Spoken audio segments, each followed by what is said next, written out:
Hello नमस्कार मित्रों, आप सभी का आज के इस सेशन में स्वागत है। मित्रों, कल सुबह आपका एग्ज़ाम है और आज मैं शेखावाटी मिशन, ये आज का अंतिम पड़ाव है। दोस्तों मित्रों, आप सभी इन क्लासों को पूरी तरीके देखिए। शेखावाटी मिशन को पूरा देखने की कोशिश कीजिए ताकि इसमें से अधिकतर प्रश्न आ रहे हैं। मित्रों, 14, 15 और 17, 16 और 17 ये पार्ट बचे हैं, इनको मैं अभी करवा देता हूँ। और फिर बचेगा अपना एक तो मीनिंग वाला ऑप्शन बचेगा, और हिंदी एनवारी के अंदर क्या थोड़ा अपशिष्ट गद्यांश वगैरह है वो भी शाम तक पूरा करवा दूंगा। तो मित्रों, अगर आप इस YouTube चैनल पर नए हो तो चैनल को सब्सक्राइब जरूर कीजिए और अपने अजीज मित्रों के साथ शेयर जरूर कीजिए, क्योंकि दोस्तों वो मित्र है और मित्र के साथ कोई चीज़ शेयर करना भी ज़रूरी है। क्योंकि दोस्तों, अगर मैं आज ये हल करवा रहा हूँ, इसमें से अगर सारे प्रश्न आ गए बोर्ड के अंदर, तो आपने मित्र की, मैंने आपकी हेल्प की और आपने अपने मित्र की हेल्प की। मैं भी आपका मित्र ही हूँ। मित्रों, मित्र की हेल्प जरूर करना। और आपको ये सेशन कैसा लगे, अगर अच्छा लगे तो दोस्तों सेशन को लाइक भी करिए। इसी के साथ मित्रों, अगर आपने अभी तक हमारे टेलीग्राम चैनल को ज्वाइन नहीं किया है तो उसको भी ज्वाइन जरूर कीजिए। उसकी लिंक डिस्क्रिप्शन में है। मित्रों, हमारा पहला इसके अंदर प्रश्न है कि लुट्टन पहलवान को राज दरबार का दृश्य जीव क्यों कहा गया है। पहलवान की ढोलक फणीश्वर नाथ रेणु। दोस्तों, इसके अंदर ये हमारा पहला प्रश्न है कि लुट्टन पहलवान को क्या कहा गया। मित्रों, राज दरबार का दर्शनीय जीव क्यों कहा गया, तो इसका राइट आंसर है लुट्टन पहलवान इधर उधर घूमता है या दरबार में जब भी उच्च स्वर में गर्जना करता तो लोग समझ लेते कि राज दरबार का शेर दहाड़ रहा है। लुट्टन यूं ही 15 वर्ष बीत गए, पहलवान अजय ही रहा, जिसकी कीर्ति आस पास के इलाकों में फैली रही। और इन्हीं कारणों से लुट्टन पहलवान को दरबार का दर्शनीय जीव का आज बताया गया था। तो ये मित्रों इम्पोर्टेंट प्रश्न है, अच्छी तरीके से आपको इसको पढ़ करके जाना, याद करके जाना है। अगला दूसरा प्रश्न है, ढोलक की आवाज़ संपूर्ण ग्राम में संजीवनी का कार्य करती थी, कैसे। वेरी इंपॉर्टेंट प्रश्न है मित्रों। प्रश्न हूबहू आने वाला है, हूबहू पेपर के अंदर छपने वाला प्रश्न है, तो उसको याद जरूर कीजिए। ग्राम में मलेरिया और हैजे की बीमारी फैलने से वातावरण निराशा वेदना से भरा हुआ। रात के समय गांव का वातावरण भय से युक्त था। महामारी से पीड़ित लोगों को ढोलक की ध्वनि से संघर्ष करने की शक्ति एवं उत्तेजना मिलती थी। इस प्रकार ढोलक की आवाज़ का पूरे ग्राम पर संघर्ष से जूझने की भावना का प्रेरणादायी असर होता है। तो मित्रों, ढोलक की आवाज़ संपूर्ण ग्राम में संजीवनी का कार्य कैसे करती थी, तो इसका राइट आंसर ये है कि ग्राम में मलेरिया और हैजे की बीमारियां फैलने से वातावरण निराशा वेदना से भरा हुआ। रात के समय गांव का वातावरण भय से युक्त था। महामारी से पीड़ित लोगों को ढोलक की ध्वनि से संघर्ष करने की शक्ति और उत्तेजना मिलती थी। इस प्रकार ढोलक की आवाज़ का पूरे ग्राम पर संघर्ष से जूझने की भावना का प्रेरणादायी असर होता था। तो ये काफ़ी इम्पोर्टेंट प्रश्न है मित्रों, याद करके जरूर जाइए। अगला प्रश्न है हमारा तीसरा, पहलवान को साफ जवाब मिल गया कि राज दरबार में उसकी आवश्यकता नहीं, क्यों। पहलवान को साफ जवाब मिल गया कि राज दरबार में उसकी आवश्यकता नहीं है, ऐसा क्यों। तो इसका राइट आंसर है मित्रों कि वृद्ध राजा की मृत्यु के बाद नए राजकुमार ने शासन अपने हाथों में ले लिया, और राजकुमार ने जब पहलवान और उसके पुत्रों को दैनिक भोजन व्यय सुना तो उसे अनावश्यक बताया, और राज दरबार में अब दंगल का स्थान घोड़े की रेस से ले तो लिया, और अतः पहलवान को साफ जवाब मिल गया कि राज दरबार में उसकी आवश्यकता नहीं है। तो मित्रों, इसका ये वेरी इंपॉर्टेंट प्रश्न है, तो इसको भी आप पढ़ करके जाएं। नेक्स्ट है हमारा प्रश्न, फणीश्वर रेणु के व्यक्तित्व एवं कृतित्व का परिचय दीजिए। तो मित्रों, इसका राइट आंसर है हिंदी साहित्य के आंचलिक उपन्यासकार के रूप में प्रतिष्ठित कथाकार फणीश्वर नाथ रेणु का जन्म 1921 ईस्वी में पूर्णिया बिहार में हुआ था। और फणीश्वर नाथ रेणु का जीवन उतार चढ़ाव एवं संघर्षों से भरा हुआ था। साहित्य के अलावा विभिन्न राजनीतिक एवं सामाजिक आंदोलनों में भी उन्होंने सक्रिय भागीदारी की। हिंदी जगत में आंचलिक उपन्यासों पर विमर्श रचना मेला अंचल से ही प्रारंभ हुआ और फणीश्वर रेणु की कुछ प्रसिद्ध रचनाएं इस प्रकार की है मित्रों। ये पहली है कितने चौराहे, ये इनका उपन्यास है। आदिम रात्रि की महक, ये इनकी कहानी है। और वन तुलसी की गंध, ये इसका मित्रों संस्करण है। क्या है? संस्मरण है। ठीक है। नेक्स्ट हमारा प्रश्न है मित्रों, निम्नात्मक प्रश्न है, पहलवान की ढोलक रचना में लेखक के किन उद्देश्यों को स्पष्ट किया गया है? तो मित्रों वेरी वेरी इंपॉर्टेंट प्रश्न है, अच्छी तरीके से याद करके जाएं, सीधा पेपर में छपेगा मित्रों। ये आप निश्चित रूप से मान कर चलिए, कल जब आपका पेपर आएगा तो आपका दिल गार्डन गार्डन हो जाएगा मित्रों, यहाँ से ही प्रश्न आने वाले हैं। ठीक है ना। तो मित्रों इसका पहलवान की ढोलक रचना के जो लेखक है उन्होंने किन उद्देश्यों को क्या क्या स्पष्ट किया? तो इसका राइट आंसर है फणीश्वर नाथ रेणु की ये कहानी व्यवस्था के बदलने के साथ लोक कला और इसके कलाकार में अप्रासंगिक हो जाने की कहानी है। राजा साहब की जगह नए कुमार का आ जाना सिर्फ व्यक्तित्व सत्ता परिवर्तन नहीं, बल्कि जमीनी पुरानी व्यवस्था के पूरी तरह उलट और उस पर सभ्यता के नाम पर एक कदम नई व्यवस्था को आरोपित हो जाने का प्रतीक है। पहलवान जीवट ढोल के बोल में अपने आप को न सिर्फ जिंदा रखता है, बल्कि भूख व महामारी से दम तोड़ रहे गांव को मौत से लड़ने की ताकत भी देते रहते हैं। और मनुष्यता की साधना और जीवन सौंदर्य के लिए लोक कलाओं को प्रासंगिक रखना, जो प्रासंगिक बनाए रखना हेतु हमारी क्या भूमिका होनी चाहिए?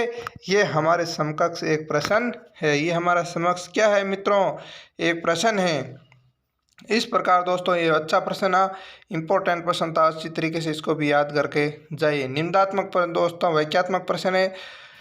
बच्चे कह रहे थे कि सर वाक्यात्मक इम्पोर्टेंट बताइए, तो मित्रों वाक्य कहीं से भी पूछी जा सकती है, ये इसमें हम डिसाइड नहीं कर सकते हैं, लेकिन लगभग आपने जो याद की है उन्हीं में से आने वाला थोड़ा बहुत आपको ये तो पता चल ही जाएगा कि ये किस पाठ में से आई है और ये इनके कवि कौन है, लेखक कौन है, तो ये आपको नॉर्मल पता चल जाएगा। तो उसके अंदर नीचे थोड़ा जो आपको थोड़ा थोड़ा याद है उसको भी आप अगर लिख करके आओगे तो भी अगर 4 नंबर की वाक्य आ रही है तो आपको 3 नंबर निश्चित रूप से मिल जाएंगे।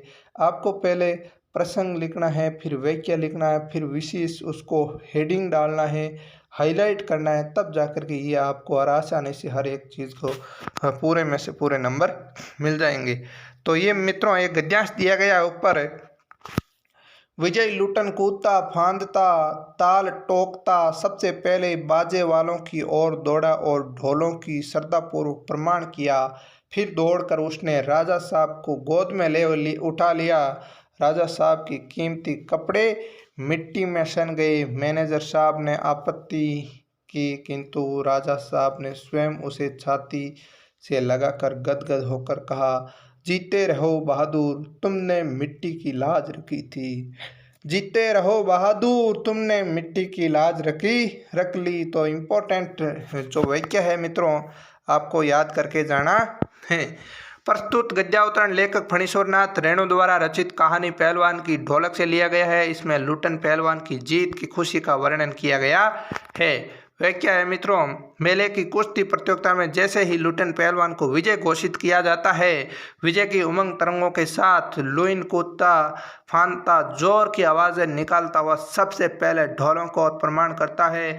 और इसके बाद खुशी से उत्साहित राजा साहब को पहलवान ने गोद में उठा लेता है और राजा के कीमती कपड़े मिट्टी से सन जाते हैं और राजा साहब स्वयं प्रसन्न होकर पहलवान को गले लगा लिया और उसे धन्यवाद देते हुए कहा कि तुम बहादुर हो, तुमने गांव की मिट्टी की मर्यादा रख ली, तुमने गांव की मिट्टी की मर्यादा रख ली।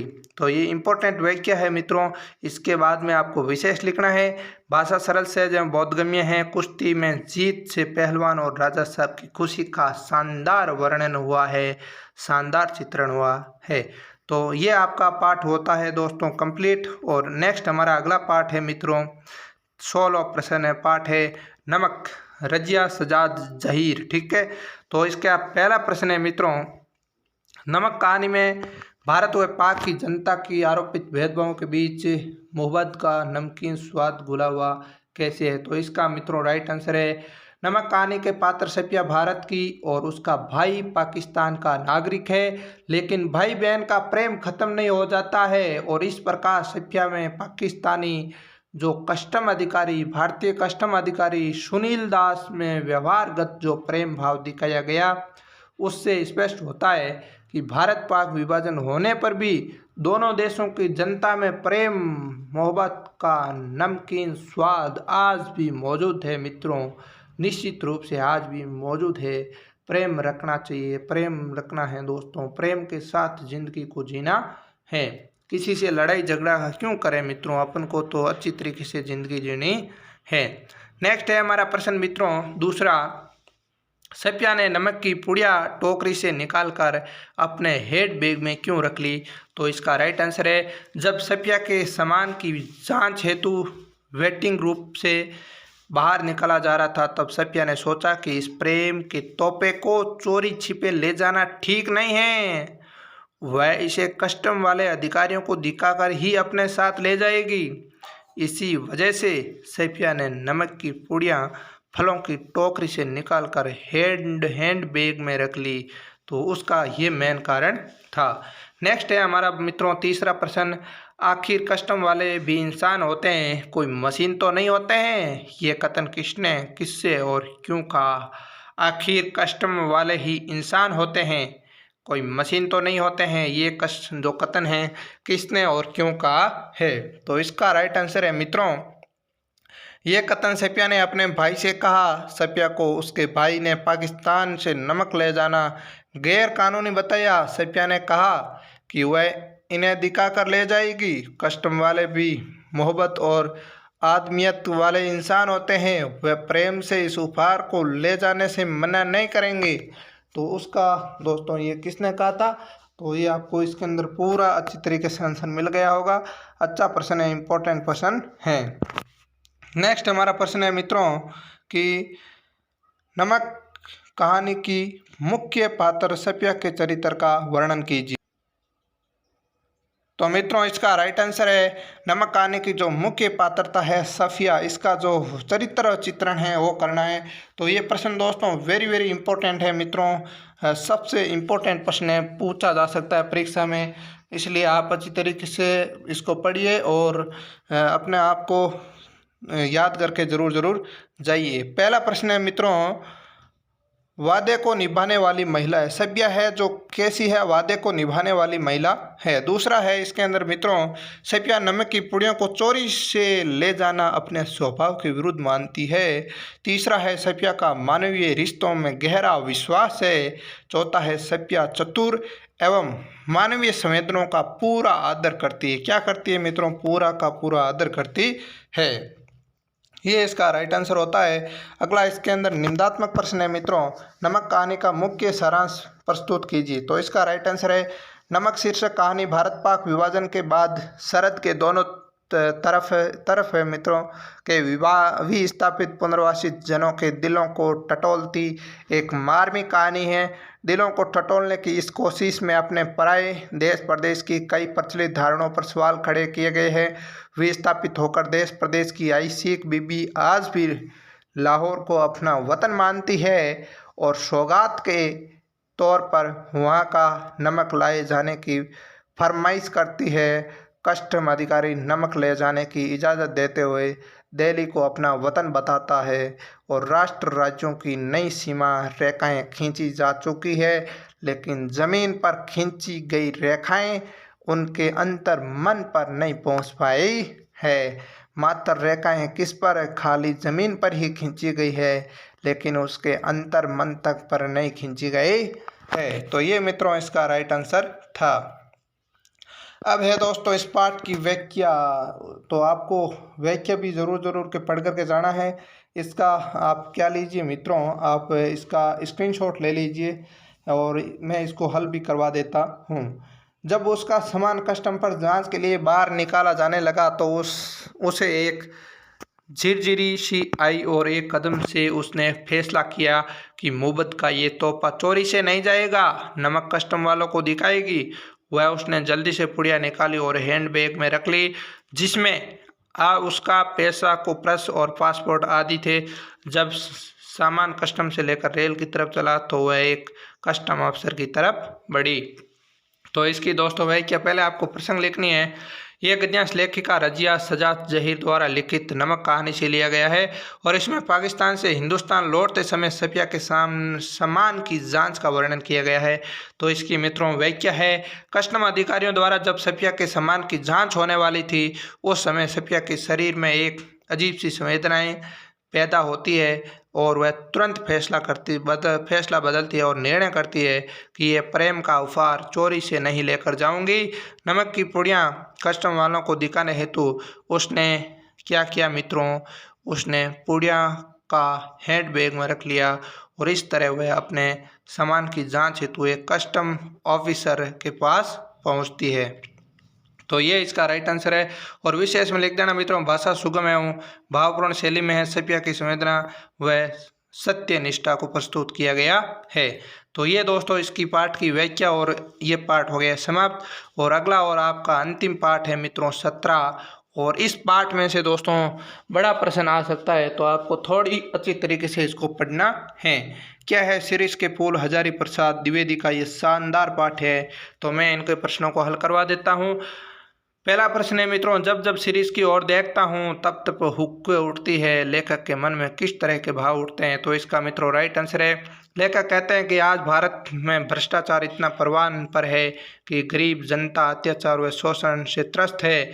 लेखक इस तरह के माहौल में गांधी जी जैसे प्रखर व्यक्तित्व से उम्मीद करता है कि शोषित पीड़ित जनता का मार्गदर्शन कर सके, परंतु लेखक को इस तरह का व्यक्ति नहीं दिखाई देने के कारण ऐसा कहते हैं। तो ये इसका मित्रों राइट आंसर है। अगला हमारा प्रश्न है, काल के कोड़ों की मार से कौन बच सकता है। शिरीष के फूल से निबंध लिखिए। इंपॉर्टेंट है, निबंध के आधार पर लिखना है, वेरी वेरी इंपॉर्टेंट प्रश्न है। तो इसका मित्रों राइट आंसर है, समय लगातार एक गतिशील अवस्था में चलता रहता है। समय है जो लगातार एक गतिशील अवस्था में चलता रहता है, परंतु वह लोग जो समय के साथ अपने आप में किसी तरह बदलाव नहीं कर पाते हैं, तो समय पर लोगों पर कोड़े रूपी प्रहारों का प्रयोग करता है। तो समय है उन लोगों पर क्या करता है मित्रों, कोड़े रूपी प्रहारों का प्रयोग करता है। समय के साथ गतिशील व कर्मशील लोग ही समय की मार से बच सकते हैं। तो ये मित्रों इसका राइट आंसर है। इंपॉर्टेंट प्रश्न एग्जाम के अंदर डायरेक्ट पूछा जा सकता है। नेक्स्ट हमारा प्रश्न है तीसरा, लेखक के कबीर को शिरीष के समान अवधूत बताकर क्या स्पष्ट करना चाहा है। इंपॉर्टेंट प्रश्न है मित्रों, ये भी प्रश्न है, लेखक ने कबीर को शिरीष के समान अवधूत बताकर क्या स्पष्ट करना चाहता है। तो इसका मित्रों राइट आंसर है, कबीर मस्त मौला व फक्कड़ स्वभाव के थे। जीवन की विपरीत परिस्थितियों में भी वह सहज स्वभाव में रहते थे। किसी प्रकार का अपमान का उन्हें जीवन का कोई प्रभाव नहीं पड़ता है। वह अपनी वाणी को पूर्ण स्वतंत्र रखते हैं। उनका जीवन एक अवधूत की भांति कर्म योग से पूर्ण था। शिरीष का वर्ष भी चाहे कोई भी मौसम क्यों न हो, उस पर किसी भी प्रकार का कोई असर नहीं होता है। इसलिए शिरीष के समान अवधूत की तुलना कबीर से हुई। तो ये भी दोस्तों वेरी वेरी इंपॉर्टेंट प्रश्न है। ये प्रश्न पूछा जा सकता है, सीधा एग्जाम के अंदर आ सकता है, तो इसको भी आप अच्छी तरीके से याद कीजिए। नेक्स्ट हमारा प्रश्न है मित्रों, आचार्य हजारी प्रसाद द्विवेदी का संक्षेप में परिचय दीजिए। तो दोस्तों आचार्य हजारी प्रसाद द्विवेदी का जन्म है 1907 में बलिया उत्तर प्रदेश में होता है। द्विवेदी जी का साहित्य क्रम भारतवर्ष के सांस्कृतिक इतिहास की रचनात्मक प्रणीत है। वह स्त्री को सामाजिक अन्याय का सबसे बड़ा शिकार मानते हैं। वह स्त्री को सामाजिक अन्याय का सबसे बड़ा क्या मानते हैं मित्रों, शिकार मानते हैं। द्विवेदी जी की आलोचक व्यक्तित्व हिंदी चिंताधारा की शेष लोक परंपरा को पहचान लेता है। साहित्य दर्शन तथा समाज व्यवस्था संबंधी उनकी कई मौलिक उद्भावनाएं मूलतः निबंधों में ही मिलती है। इसके द्वारा रचित रचनाएं इस प्रकार है।